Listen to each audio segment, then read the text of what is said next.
You were never free. Every thought you've ever had, every decision you've ever made, every belief you hold about yourself and the world, none of it was truly yours. You were born into a system so perfectly designed that you don't even realize you're a prisoner. Your mind, your body, your very soul, trapped. Not by governments, not by elites, not by human conspiracies, but by something far older, far more insidious. Something that has ruled over humanity since the beginning of time. The Archons. The Gnostics knew the truth, but their knowledge was buried, burned, and erased by the same forces that keep you enslaved today.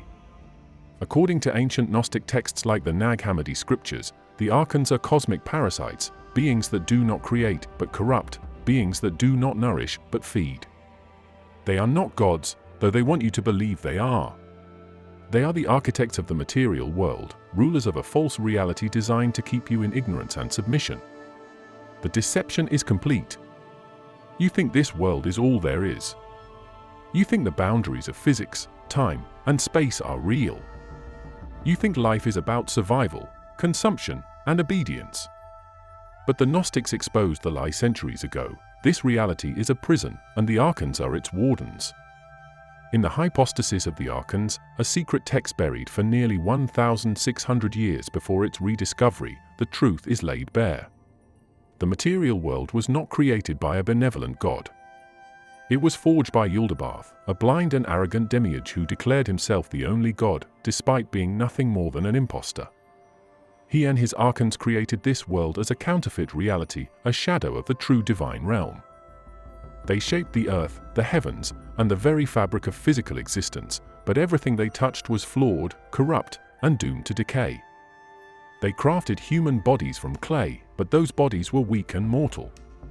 They breathed life into flesh, but that life was fleeting and full of suffering. They designed a system where the soul, something divine, something eternal, would be trapped inside matter, enslaved by hunger, fear, pain, and death. And then they gave you rules, religions, and laws to ensure you would never escape. The Archons are not physical beings. They are rulers, but not of empires. They do not need palaces or armies because they govern through deception, not force. They exist in the unseen layers of reality, feeding off the ignorance of humanity. They are the voices in your head that tell you to conform, to obey, to doubt yourself, to live in fear. They are the forces that shape history, directing human civilization toward endless conflict, division, and servitude. Look at history, and you will see their influence. Every empire that rises and falls, every system of control that replaces the last, every ideology that enslaves rather than enlightens, these are the works of the Archons. They operate through systems, institutions, and hierarchies, ensuring that every generation remains blind to the truth. The Gnostics were among the first to rebel. They rejected the idea of a single, all-powerful creator God, calling him the false God, the blind God, the ruler of this world. They taught that humanity carries a divine spark, a fragment of a higher realm, a piece of a true God beyond the reach of the Archons. This knowledge, Gnosis, was the only path to escape. That is why the Gnostics were hunted. Their teachings were labeled heresy. Their scriptures were destroyed. Their followers were silenced. The Archons do not fear faith, they fear knowledge. They fear those who wake up, those who begin to see the cracks in the illusion, those who seek to escape their grasp. You were born into this system. You were taught to accept it. You were trained to believe that this is just how things are. But deep down, you've always known something was wrong.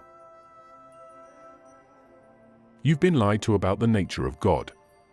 The God you were told to worship, the Almighty, all-knowing creator of everything, is a fraud. He's not a God at all. He's a mistake. A twisted, arrogant being who claimed divinity not because he was all-powerful, but because he was blind, ignorant, and desperate for control. His name is Yaldabaoth, and he is the architect of your suffering. The ancient Gnostics knew him as the Demiurge. The name means craftsman, not creator, but a builder of a false reality. He was never supposed to exist. He was an accident, born from a catastrophic error in the divine realm. The texts say that Sophia, a great celestial power of wisdom, acted outside the divine order and attempted to create life on her own. But something went wrong. What she brought into existence was incomplete, deformed, a being of chaos and imperfection. That was Yaldabaoth. And when he emerged, he didn't understand what he was. He didn't know where he came from. He had no knowledge of the true source, the true divine. All he had was raw power and a deep, instinctive hunger to rule. So he did what any tyrant would do, he declared himself God. He created the material world, not as an act of love, but as an act of domination. He filled it with his own flawed designs, crafted from ignorance and arrogance. He made the physical universe a reflection of his own broken mind, chaotic, filled with suffering, ruled by entropy and death. And then he demanded worship. He looked upon his creation and proclaimed, "I am a jealous God, and there is no God besides me." That's what's written in the Nag Hammadi scriptures, a direct quote from Yaldabaoth himself.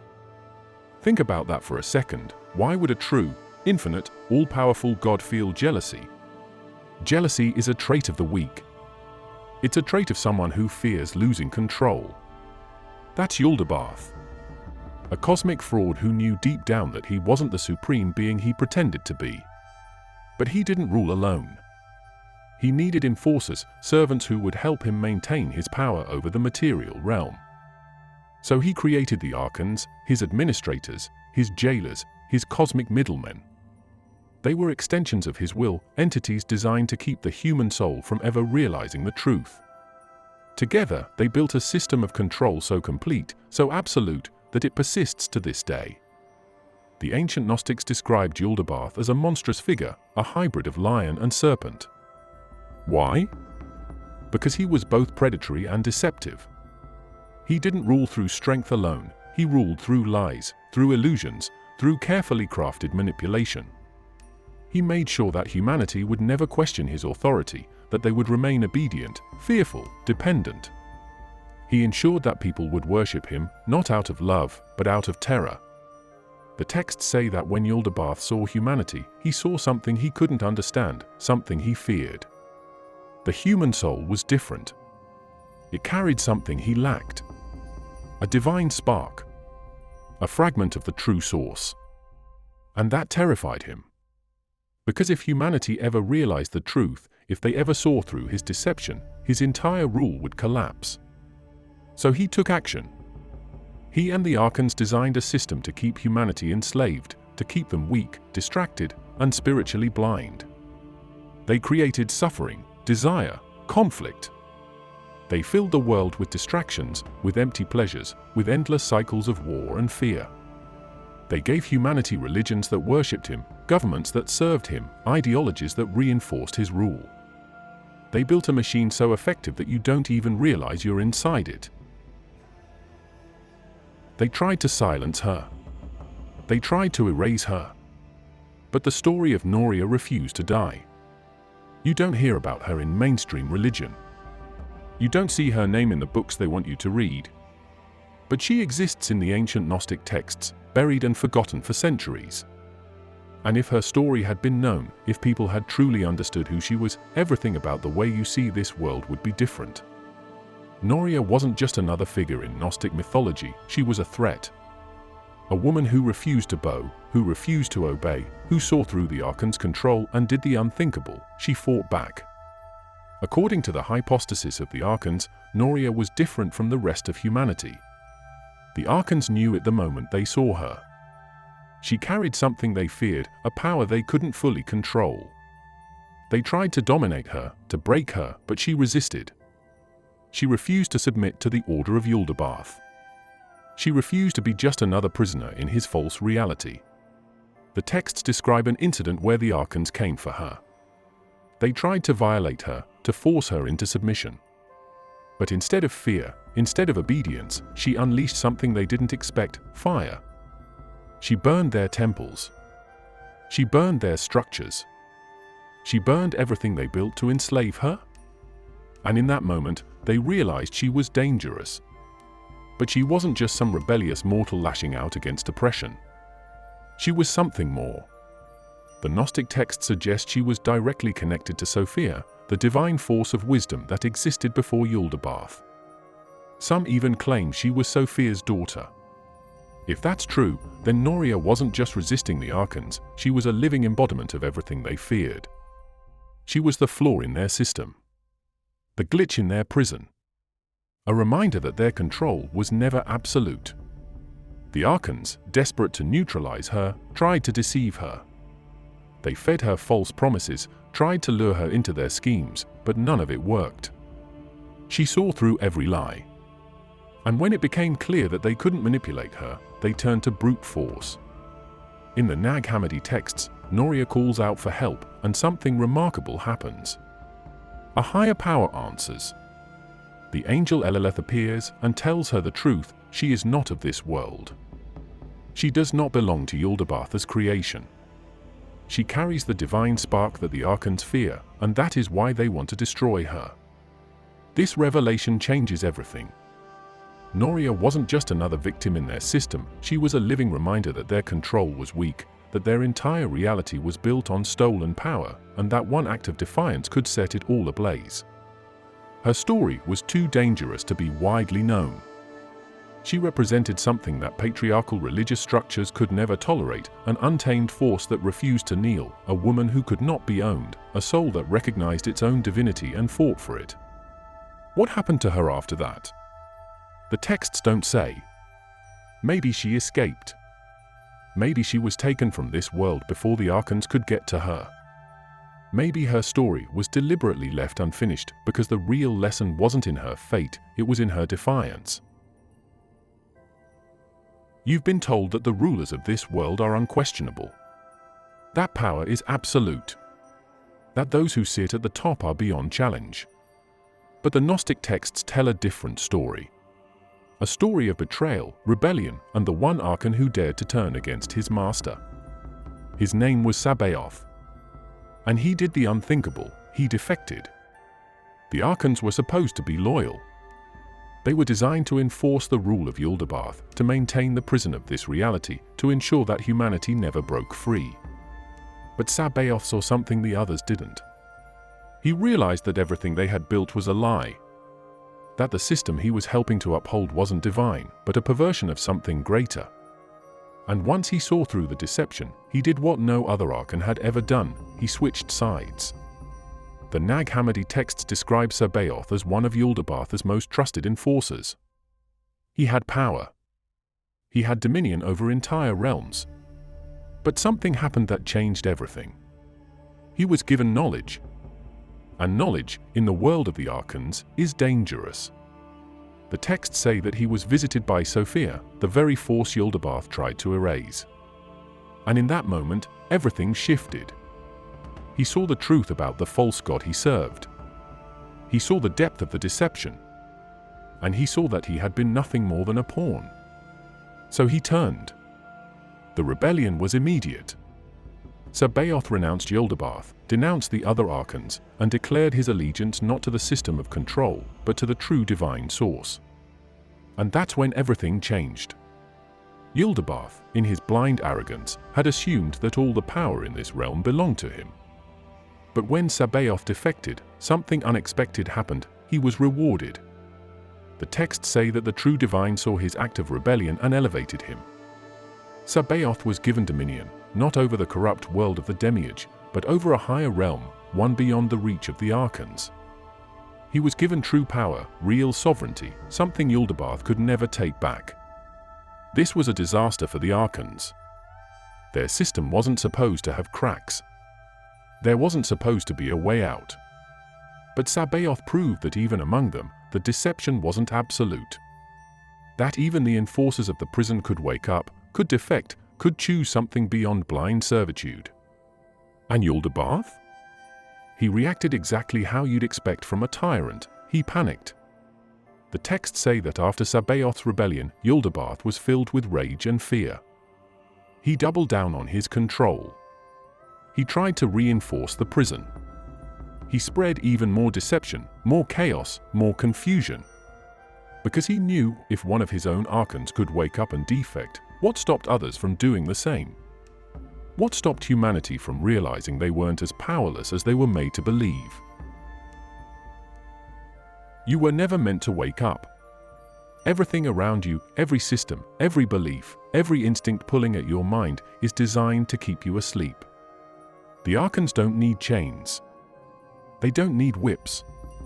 They don't need open violence to maintain control. Their greatest weapon is far more sophisticated, a carefully engineered reality designed to keep you blind, obedient, and distracted. The Archons rule through deception. Not through brute force, not through obvious oppression, but through control of perception itself. They don't just shape the world you experience, they shape how you think about it. They distort your senses, filter what you see, and dictate what you consider possible. They ensure that you accept the prison as reality, that you mistake servitude for freedom. And the most terrifying part? It works. Look at history. Look at the endless cycles of conflict, division, and war. Humans, generation after generation, fighting over land, religion, politics, always tearing each other apart, never questioning the system that keeps them in a perpetual state of struggle. Why? Because the Archons don't want unity. They don't want awareness. They want chaos. They want distraction. They want you so busy fighting meaningless battles that you never stop to ask the one question that could destroy their entire game: who put us in this mess to begin with? The Nag Hammadi texts describe the Archons as masters of illusion. They manipulate human perception, inserting false ideas, corrupting thoughts, ensuring that you never reach true knowledge. They keep you fixated on surface-level conflicts while the real war, the war for your mind, your soul, rages beneath it all. And they don't just do this on a societal level, they do it on an individual level. They are the architects of doubt, of fear, of self-hatred. The ancient texts say they whisper thoughts into the minds of humans, reinforcing their control from within. That voice in your head telling you that you're not good enough? That you're powerless? That there's no point in questioning things? That's not you. That's them. And they don't stop at thoughts. They've embedded themselves in every structure of control: religion, politics, economics, education. They designed the rules of this world to keep you locked in a system that feeds them. The suffering, the confusion, the division, it's not an accident. It's a mechanism. A well-oiled machine built to ensure that you remain a resource, a product, an energy source that they can harvest indefinitely. The Gnostic texts warned about this over 1,000 years ago. They describe the world as a counterfeit reality, a rigged game where the players don't even know they're being played. But the Archons made sure that knowledge was buried, burned, erased. Because knowledge is the one thing that threatens them. Awareness is the one thing that breaks the spell. They don't want you to see the patterns. They don't want you to realize that history repeats because it was designed to repeat. That every system they build is just a new version of the same old control structure. That every so-called revolution is just another layer of the same prison, repainted to look different. Because if you saw it, if you truly saw it, you wouldn't just question the game. You'd start looking for a way out. And that's the one thing they fear the most. You were never meant to leave. You were never meant to escape. The system isn't just about keeping you obedient in this life, it's about making sure you never get out, no matter how many lifetimes it takes. The Archons didn't just trap you in a physical prison. They built something far worse, a cycle. A repeating loop designed to recycle your soul over and over again, wiping your memories, erasing your knowledge, and throwing you right back into the same suffering, the same struggle, the same ignorance. This is the reincarnation trap. And it is the greatest lie ever sold. They want you to believe that reincarnation is spiritual. That it's about karma, about evolving, about learning lessons. But who benefits from that cycle? You? Or them? Think about it, every time you die, your memories are wiped. Every time you're reborn, you start from zero. No knowledge of what came before. No awareness of the prison. Just another lifetime of struggle, confusion, and subjugation. And then it happens again. And again. and again. The Nag Hammadi texts expose this deception. The Gnostics warned that the Archons control the afterlife as much as they control this world. That when you die, you don't ascend. You don't escape. You are intercepted. The Archons greet you, disguise themselves as divine beings, and convince you to return. They show you your past mistakes, make you feel guilt, convince you that you must go back, that you must fix things. They dangle the illusion of enlightenment, of progress, of a higher purpose. And you believe it. So you go back. And they laugh. Because the moment you reincarnate, you lose everything. The knowledge you gained, the realizations you had, it's all erased. You start from scratch, forced to relearn what you once knew, trapped in the same cycle you never agreed to. The system is perfect. It guarantees an endless supply of energy. Because what do the Archons feed on? Suffering. Fear. Confusion. As long as you stay in this loop, as long as you keep playing the game, they win. And here's the worst part, they made sure you'd never question it. They programmed the idea of reincarnation into religions, into spiritual teachings, into the very fabric of human belief. They made sure that even if you did start to wake up, you'd still think the cycle was natural.